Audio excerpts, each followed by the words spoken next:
ৰাজ্যত জাপানিজ এনকেফেলাইটিছৰ প্ৰাদুৰ্ভাৱ ৰাজ্যত এতিয়া দিনক দিনে বৃদ্ধি পাবলৈ ধৰিছে জাপানিজ এনকেফেলাইটিছত আক্ৰান্ত ৰোগীৰ সংখ্যা লগতে মৃত্যুৰ সংখ্যা বৃদ্ধি পাইছে 18 জনকৈ লোকৰ ৰাজ্যত বৃদ্ধি পাইছে যেইত আক্ৰান্ত হৈ মৃত্যু হৈছে বুলি জানিব পৰা গৈছে আৰু বৰ্তমানীয় জিএমচিএইচত বহু ৰোগী বৰ্তমান চিকিৎসাধীন অৱস্থাত আছে আৰু জাপানিজ এনকেফেলাইটিছৰ প্ৰাদুৰ্ভাৱ বৃদ্ধি পাইছে ভয়ংকৰ ৰূপ ধাৰণ কৰিছে ৰাজ্যত আজি 6 গাঁৱতো এজনৰ মৃত্যু হৈছে বুলি জানিব পৰা গৈছে ৰাজ্যত জাপানিজ এনকেফেলাইটিছৰ সংঘাৰী ৰোগ প্ৰতিদিনেই বাঢ়িছে আক্ৰান্তৰ সংখ্যা জাপানিজ এনকেফেলাইটিছত 6 গাঁৱত আজি মৃত্যু হৈছে এজনৰ জিএমচিএইচত এই পৰ্যন্ত 18 জনৰ মৃত্যু হৈছে চিকিৎসাধীন অৱস্থাত আছে 31 গৰাকীকৈ ৰোগী আৰু জিএমচিএইচত প্ৰত্যেক দিনেই মৃত্যু হৈছে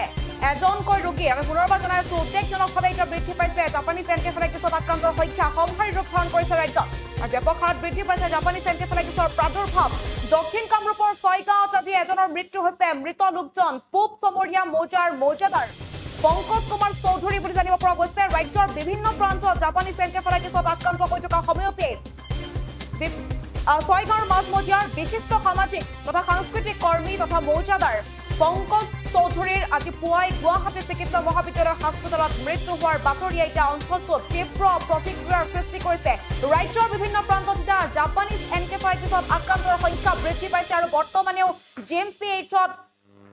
চিকিৎসাধীন অৱস্থাত আছে 31 গৰাকীকৈ ৰোগী আৰু জিএমচিএইচত এই পৰ্যন্ত 18 জনৰ মৃত্যু আৰু জাপানিজ এনকেফেলাইটিছত 6 গাঁৱৰ এজন মৌজাদাৰৰ মৃত্যু হৈছে আজি জানিব পৰা গৈছে উল্লেখ্য যে প্ৰায় এমাহ পূৰ্বে জ্বৰত আক্ৰান্ত হোৱাৰ বাবে গুৱাহাটীৰ এখন ব্যক্তিগত হাস্পতালত চিকিৎসাধীন হৈ আছিল যদিও জাপানিজ এনকেফেলাইটিছৰ বীজাণু ধৰা পৰাৰ পাছতেই গুৱাহাটী চিকিৎসা মহাবিদ্যালয় হাস্পতালত ভৰ্তি কৰোৱা হৈছিল চমৰীয়াৰ মৌজাদাৰজনক আৰু আজি পুৱা শেষ নিশ্বাস ত্যাগ কৰাৰ পাছতে মৃতদেহ ঘৰ আহি পোৱাৰ মাত্ৰকে অগণন গুণমুগ্ধ তেওঁৰ লোকে তেওঁৰ বাসগৃহত উপস্থিত হৈ শেষ শ্ৰদ্ধা নিবেদিছে দৃশ্যাংশ আমি আগবঢ়াই আছো এই মুহূৰ্তত আৰু 6 গাঁৱৰ লগতে সমগ্ৰ দক্ষিণ কামৰূপৰ বিভিন্ন অঞ্চলত জাপানিজ এনকেফেলাইটিছৰ প্ৰাদুৰ্ভাৱ হোৱাৰ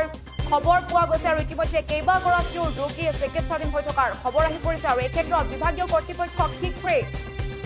ব্যৱস্থা গ্ৰহণ কৰাৰ বাবে ৰাইজে দাবী জনাইছে আৰু এই ক্ষেত্ৰত মহকুমা স্বাস্থ্য বিষয়া চিন্ময় কুমাৰ দাসে অঞ্চলটোত বিভিন্ন ধৰণৰ সজাগতা সভা অনুষ্ঠিত কৰা বুলিও প্ৰকাশ কৰিছে আৰু এই মুহূৰ্তত ভাষ্য আহি পৰিছে আমি ভাষ্য এই মুহূৰ্তত আগবঢ়াইছো আৰু তাৰ পিছত আমাৰ বন্ধু জংগমৰ সদস্য আৰু লগতে গৰৈমাৰী ব্লকৰ অন্তৰ্গত পূব চমৰীয়া মৌজাৰ বৰ্তমান মৌজাদাৰ হিচাপে কৰ্মৰত আছিলে তেখেত পংকজ চৌধুৰী আৰু পংকজ চৌধুৰী আজি প্ৰায় এমাহ আগতে তেখেতে জ্বৰত ভুগিছিল আৰু তাৰপিছত ততাতৈয়াকৈ চিকিৎসালয়ত ভৰ্তি কৰাৰ পিছত তেখেতৰ জাপানিজ এনকেফেলাইটিছ হোৱা বুলি আমি জানিব পাৰোঁ আৰু জাপানিজ এনকেফেলাইটিছ হোৱাৰ পিছত প্ৰথম অৱস্থাত দিছপুৰ হস্পিটেল আৰু তাৰপিছতে গুৱাহাটী চিকিৎসা মহাবিদ্যালয়ত তেখেতক ভৰ্তি কৰা হৈছিল আৰু ICUতে তেখেতে চিকিৎসাধীন হৈ আছিল আৰু আজি ৰাতিপুৱা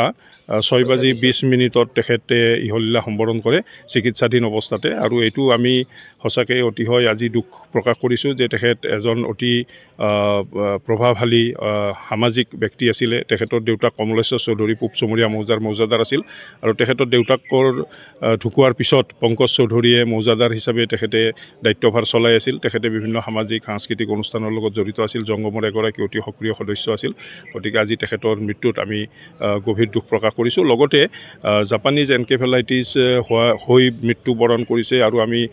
চিকিৎসা মহাবিদ্যালয়ত গৈও আমি জানিব পাৰিছোঁ যে আমাৰ এই অঞ্চলত মিৰ্জা পলাকবাৰী 6 গাঁও বকৈ অঞ্চলত জাপানিজ এনকেফেলাইটিছ হৈ বিভিন্ন ৰোগী চিকিৎসাধীন হৈ থকা বুলিও আমি জানিব পাৰিছোঁ গতিকে এই ক্ষেত্ৰত চৰকাৰে বা বিভাগে প্ৰয়োজনীয় ব্যৱস্থা গ্ৰহণ কৰিলে নিশ্চয় ৰাইজ উপকৃত হ'ব এইখিনি আমি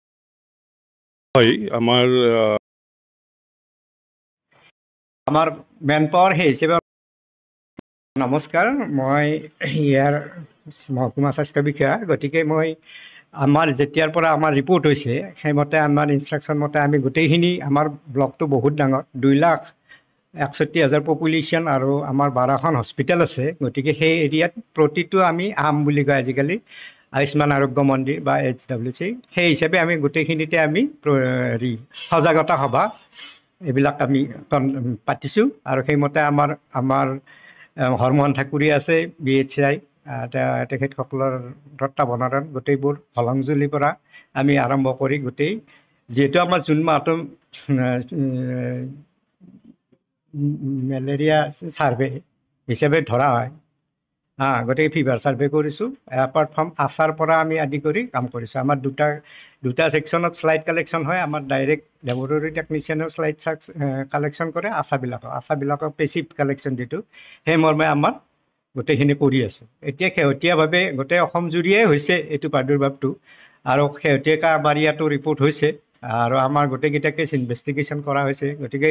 গোটেইকেইটাত আমাৰ জেই নাই, তথাপিতো ইয়াত ৰিচেণ্টলি জেই বুলি যিটো আহিছে, গতিকে আমি এই হিচাপে আমি কাম কৰি আছোঁ,